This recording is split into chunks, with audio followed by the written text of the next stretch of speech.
Um, Hello, everyone. How are you doing? Thank you for tuning in. Welcome back. I thought I would continue on some of the topics I did not get to cover in as much detail as I would have preferred in the debate that I had that was hosted by the Southern Times. So I thought if I can take bite-sized chunks and make it thematic, then perhaps I can post videos which some people may find useful in sort of metabolizing and processing the contents of the Constitutional Amendment Bill number 3. So today I am going to talk about this distinction we have between what constitutes impeachment processes versus votes of no confidence. What is the rationale behind those, and what is the mishmash that is being brought into the Zimbabwean body politic through Constitutional Amendment number 3 bill in a way that sustains an executive that will be without any proper form of check or accountability. And this is an important discussion, I think, because each time someone suggests that, wait, you're introducing this indirect form of electing the president, is there a vote of no confidence? How do you hold them in check? The response is usually, well, they can always be impeached, can't they?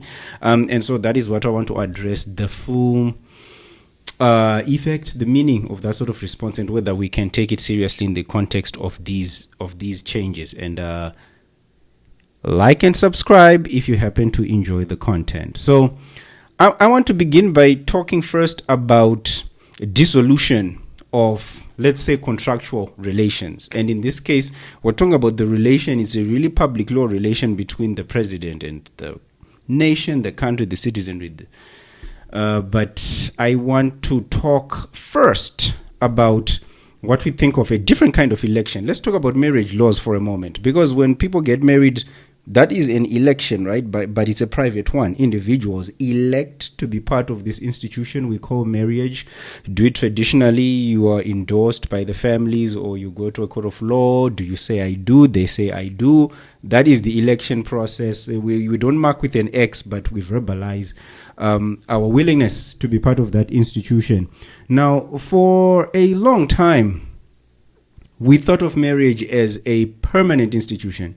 Some people would still maintain it is. But the law treated marriage like a permanent institution. And by permanent, I mean, if I'm saying it's this distinct election of private citizens, then what is the duration? What is the term? It was for life. It was life tenure, right? You got into marriage, it was for life. And because it was deemed to be for life, the legal system made it very difficult to wriggle your way out of that marriage. So it was very difficult to secure a divorce, because the thinking was that human beings have come together for life. Therefore, on what basis can we put asunder, right? What these two human beings have agreed is supposed to be a lifelong arrangement. So it was very difficult to secure a divorce unless you proved fault on the other party. So we call this the at-fault divorce. Very strict terms that you had to make an allegation and prove that allegation for a court to accept, for you to be able to end your marriage. It tended to be very specific grounds. It couldn't be anything. What has happened, right? So because it's a permanent institution, if you want to opt out, the first question you're asked is, what has happened? What has the other party done to you? Because if the other party has not done anything to you, then the marriage remains consistent. Almost like United States Supreme Court justices, right? It's life tenure on good behavior. So the idea was, if the other party is on good behavior, you cannot opt out, because we have given this life permanence, life tenure. But then if you allege something serious, you couldn't allege, hey, they celebrated the victory of Arsenal Football Club, but I'm more of a Tottenham Hotspurs person, North London Derby. They'll be like, yeah, not serious enough. It has to be serious enough. And I'm going to come back to this question of serious enough when we're talking about the president, right?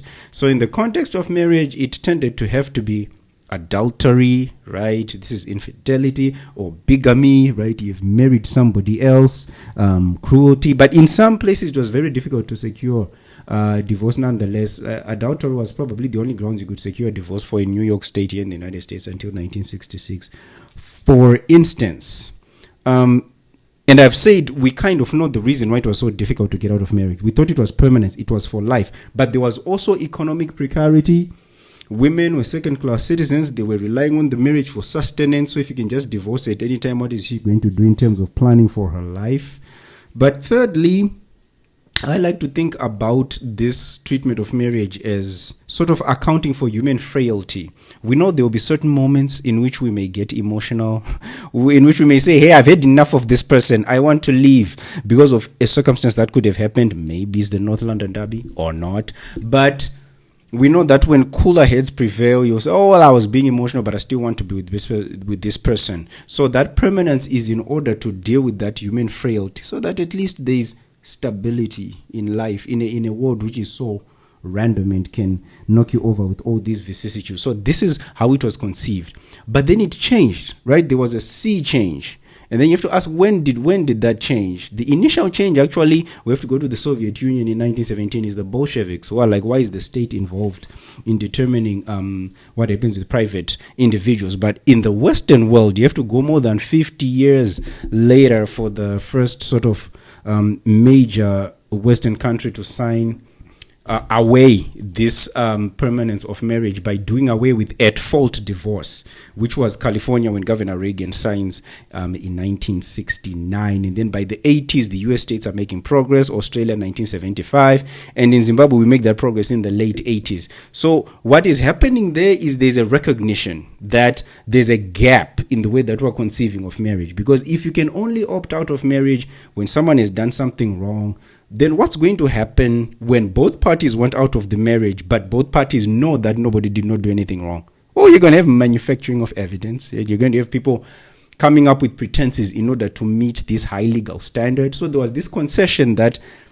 legal compulsion is insufficient, right, to get people to stay within marriage. So we moved away from this concept of at-fault divorce in order to start to accept at least what in Zimbabwe we call irretrievable breakdown of marriage or irreconcilable differences. So in Zimbabwe, we had what was called the guilty principle, right? The guilty principle that you have to allege that the other party has done something wrong. You prove that, then you can secure a divorce. If you are the wrong party, you cannot benefit from your wrongful acts by seeking divorce. So that is what we had until 1986, the Matrimonial Causes Act, when you can make this claim of irretrievable breakdown of marriage. So you're no longer saying the other party has done something wrong. It's no longer about finding who is right or wrong, but you can simply claim that, okay, the affection is gone, right? There's an irretrievable breakdown.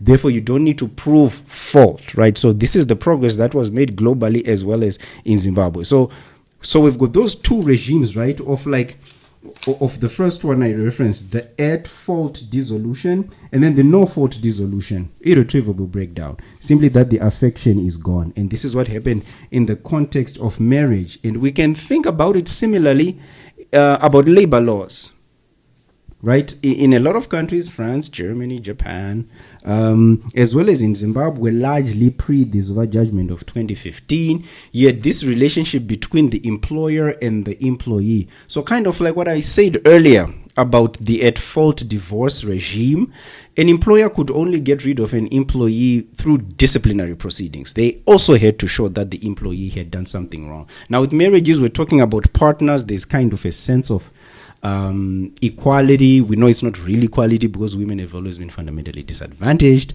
but when we're talking distinctly about the employer-employee, there's a recognition, or at least there was more recognition of this unequal relationship than in the marriage context.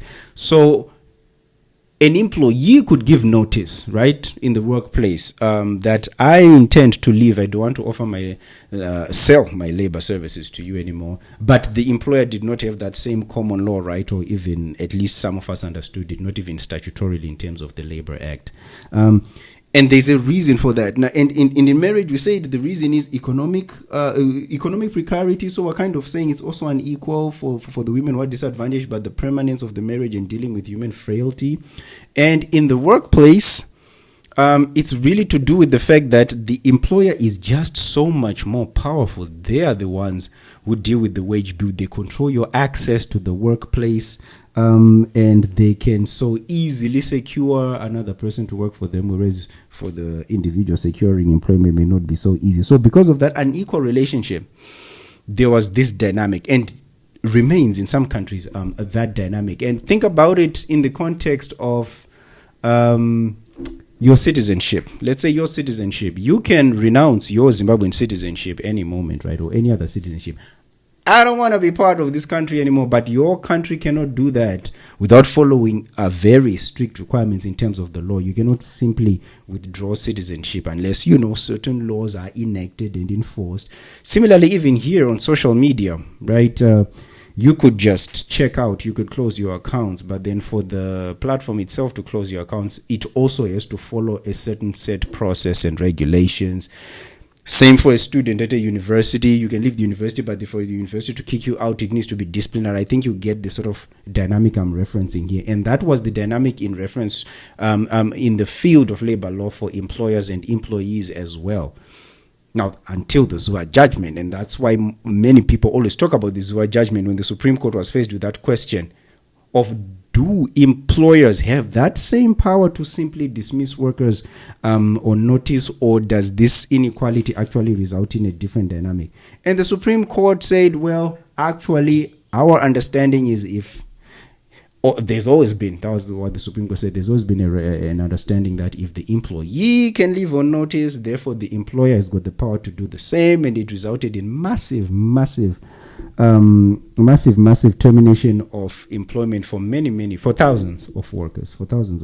And in some sense, I actually think of the Zuba judgment in 2015 as providing the base, the support for the movements that then became very popular at the time. Occupy Africa Unity Square, hashtag this flag, Tajamuka, all those. I'm not saying it started the movements. I'm saying those movements got this lease of life from people who were rendered unemployed by this judgment, in the same way that economic structural adjustment in the early 90s then gave a base for what would then become the labor-based opposition party that was then launched in Zimbabwe. So those were the massive repercussions of moving from this situation, from its at fault dismissal to almost at will dismissal, until some changes to the Labor Act. It has to be in the Employment Code. But the Zuva judgment still fundamentally shifted this dynamic.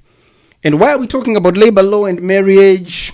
It's just for us to conceive what exactly is happening when we say a president can be removed by impeachment or by a vote of no confidence. Because when a president is directly elected, as is the case in Zimbabwe, then largely that president can only be removed by impeachment. But when a president is indirectly elected, that is to say they do not have a popular mandate and they've been chosen usually by the legislature, then that head of government can usually, or is usually, removed through a vote of no confidence. It can also be in addition to the impeachment proceedings, but then a vote of no confidence tends to be how they are removed, because it's a much easier process than impeachment. And why is it easier? Because of this dynamic we've been talking about. Impeachment is at fault dismissal, and a vote of no confidence is no fault dismissal. It's at will dismissal. So for impeachment, the claim is that the president has conducted gross misconduct. I should look for the specific constitutional provision so that I make that clear. Because it is not just any misconduct, and this is the reason why I was referencing in the marriage, that even in a marriage context, when you alleged a fault, it had to be a serious fault, and it had to meet a specific criteria. And in the context of the president, it tends to be the same thing, that it's not just a claim of any misconduct, it is specific kinds of misconduct that are going to attract this very high bar of removing the president from office via what most of us call or tend to call impeachment. So the provision is in section 97. So it's serious misconduct, not any. So you can kind of engage in misconduct, but serious misconduct, or failure to obey, uphold, defend the Constitution, or willful violation of the Constitution. And then the other one is inability to perform functions, incapacity, and that sort of thing. So on those grounds, impeachment proceedings can begin for a president. And so a lot of people, when they talk about impeachment and say, hey, the president can always be impeached, they kind of think about the proceedings on 21 November 2017, when both houses of our legislature met at the Rainbow Towers, with the intention of removing the president from office. But that was just the beginning. Impeachment was not going to happen on that day. All they could have done that day was to vote by at least half of their membership for an investigation. And that investigation would then be done by a committee that is set up that reflects the membership of both houses. And then that committee would investigate, right? They would have to establish the rules for how that investigation is conducted, sift evidence, and then that committee's findings would then have to come back to both houses. And if that committee's findings lead to the committee recommending the removal of the president, if they recommend that, both houses have to vote on that by 2/3 for the removal of the president. So it's a long, drawn-out process. And the question is why? Why is that process so long and drawn out? We already know from Mary said permanence. We dealt about that in unequal relationship for employers and employees. But why is it only impeachment? Why this high bar, two-stage process, half total membership, and then 2/3 intervened by an investigation process? Why does that occur? Well, the reason is because the president has a popular mandate. He was elected. He or she, they were elected by the country, by the entire electorate. So the president has a popular mandate. The legislature has a popular mandate, right? Combined, right? They have a combined popular mandate. The president singularly has got a popular mandate.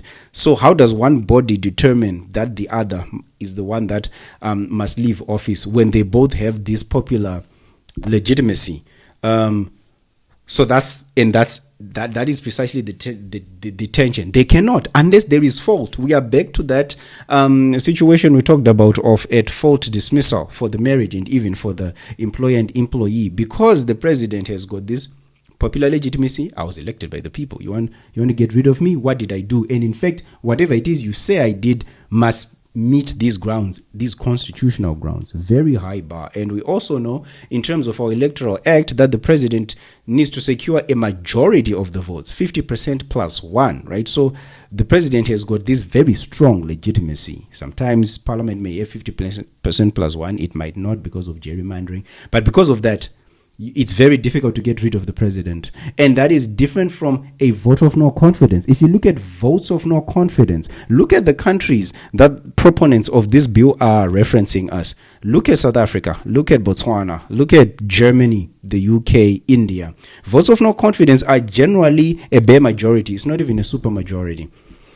For impeachment, you need a super majority. Directly elected, right? The president has this popular mandate. But a vote of no confidence, the president does not have that popular mandate. The mandate is coming from the legislature. And because the legislature has got the mandate, if the legislature is not happy with you, they can simply say, hey, you don't command a majority anymore. You are president because you commanded a majority. You don't command the majority anymore. And that's what a vote of no confidence is. The fact that your legitimacy is from commanding a majority within the legislature. So because you don't command the majority anymore, right, you are unhappy with your policy, then you must go. So you see, in the context of a directly elected president, it's very difficult to get the electorate again to meet to remove the person they elected. You have to wait between the electoral cycles, though that phrase we're using a lot. You have to wait, even if you're unhappy with what the president is doing. For the indirectly elected president, if you're unhappy, the electorate, or we can call it in this context, the selectorate, the parliament, can say, hey, you don't have a majority anymore. Therefore, the president leaves that way. And that is a vote of no confidence. And in Zimbabwe, we are making the claim that we are moving away from this system of a directly elected president into this system of an indirectly elected president. And we know, if you scan around the world, countries that have the directly elected presidents, it is impeachment, at fault dismissal. In those countries with indirectly elected presidents, it's votes of no confidence, because the legislature has got this distinct power of accountability over the president. In Zimbabwe, we are removing the popular mandate, but that president that lacks the popular mandate is only removed through this process that is reserved for presidents with the popular mandate. And in fact, the body that has a popular mandate, that elects the president, has got no powers to get the president out of office, because they know the president no longer commands a majority. But even more so, if you look at these countries with indirectly elected presidents, the president is not held to account to that body. There is no question and answer sessions that are in Constitutional Amendment Bill number 3, right? There is no process in which the parliament is holding the person they elected to account. In fact, he gets to appoint double the members of the Senate as before. So you have this mismatch where we are giving this power of protection to a president that is not given in the same context. And what it means is that in terms of the marriage laws, it is much easier for people who have elected into a marriage to elect out of it at will because there is no longer affection, or for an employer to terminate on notice, right, based on the fact that it simply does not require the services, than what it will be for Parliament, the body that is electing the president, to remove the president from office. So we are refusing to make that leap, and that is the reason why I made the point at the beginning of my presentation that when people have that response that, hey, we are just doing what they do in South Africa, in Botswana, that is not what is happening in Zimbabwe, because in South Africa, Botswana, those legislatures are actually given the power to hold the president to account through this threat that if there is no ongoing maintenance of the majority that elects the president, then there can be a vote of no confidence.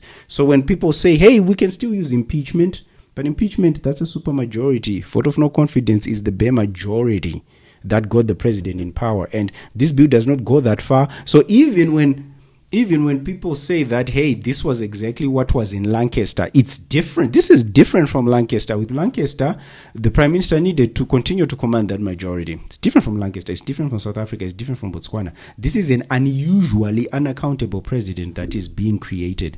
And we can talk, if people have interest, as to why are we creating such an unaccountable president? Why is the bill removing all these sites of accountability?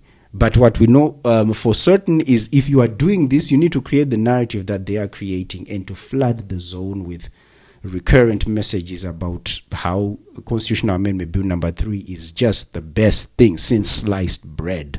And in fact, it's so excellent. It's just so good that we need to deny you the opportunity to vote on it. Because, it's so good. The amendment is so wonderful that we are certain that you would regret exercising your free will, so we just foist it upon you. This is how excellent it is. Now, I want to perhaps conclude by stretching out what I've said before. Consider the fact that in Botswana, I would argue, it is the constituencies that elect the president, because whatever party constitutes the majority, right, the leader of that party becomes president in Botswana. So there's a link in Botswana between the electorate and who becomes president. And in Zimbabwe, executive authority is derived from the people, and then it is exercised in terms of the constitution. So consider this about our legislature, our parliament, which will be the body that will be electing the president. In our parliament, we have got some members that are directly elected, and then others are proportional representation members of parliament. So your vote for a member of parliament is then used to calculate how many members are going to become proportional representation members. Those proportional representation members include representation for women, youth, and others. Now, let's consider one member of parliament. Member of parliament A is a directly elected member of parliament. They won their constituency with 80%. When they are casting the vote for the president, they can have a claim of legitimacy. My power is derived from the people. 80% of my constituency voted for me. MP B will be a proportional representation member of parliament. So people did not vote for this person. But the votes were aggregated, and their party had maybe 25% here, 15% there, 17% there. And then the aggregate is that this person gets to be a member of parliament. So they are not even really representing the majority, but some slice of the electorate. And their vote is going to be one vote, just the same vote as the MP directly elected. And the question for me becomes, are people determining who becomes president here? Because first we have directly elected, then we have proportional representation, and then we're going to have gerrymandering. Some votes are going to be wasted that way, and then there will be the reality that parties can cause splits in votes such that some members of parliament are actually there representing a plurality of the constituency, not a majority, because some votes were split that way. So the relationship between the people as the ones from whom power is derived and who must determine who the president is and who becomes the president is not going to be it's not going to have a direct correlate. It might not have a direct correlate because of all these different dynamics. Because unlike in Botswana, where the majority party that is from where the presidency emerges, in Zimbabwe, it's the members of parliament who are going to sit. And there's nothing in Constitutional Amendment number 3 that is to say that the member of parliament must cast a vote that reflects the constituency return. So it's not constituencies determining. So it's not the people determining. Power is being derived from the executive, from people in a body that itself is going to be tenuous for us to determine, are the people the ones that are determining the outcome of who becomes the president. It's clearer for us to say they are determining who becomes a member of parliament, and that is used to calculate proportional representation. But by extension, somewhat, how does that then determine the person who's going to be the chief executive officer of the country, who we already said cannot be removed by a vote of no confidence, which tends to be the usual way that a president that is indirectly elected is elected. So what is this? This is the dark art of playing volleyball without the net, good people. This is what happens when one specific segment of people decide to enforce rugby rules to a game of football. You're going to cry out handball. This is an old reference I heard perhaps in about 2007 from Raymond Majongo. I always like to use it, that this is the problem. You're crying handball. The other people are like, yeah, we're now playing rugby. You thought it was still football. So this game of using different rules and loosely using comparative law without getting deeply into the details is a form of what I call, this is deceptive institutional mimicry, right? Deceptive institutional mimicry. Mimicking institutions from abroad without fully adopting the mechanisms which allow those models to be democratically accountable and sustainable. And this is what is happening. And that is my take on the value. I hope at least this distinction, marriage, labor, and then we get it to the presidency, help some of us understand the distinction between impeachment and votes of no confidence, and why references to countries such as Germany, South Africa, UK, India are these forms of deceptive institutional mimicry. All right, I hope you enjoyed it, good people. Do like, share, and subscribe. Depending on your feedback, I will then determine whether I should post another video, whether I should make this regular and do installments. What I am considering is to look next at the judiciary, and after the judiciary, perhaps I will look at the military. But I look forward to reading your comments if you've got other suggestions of what we must discuss in relation to what is in Constitutional Amendment number 3. All right, thank you so much, and I'll catch you on the next one.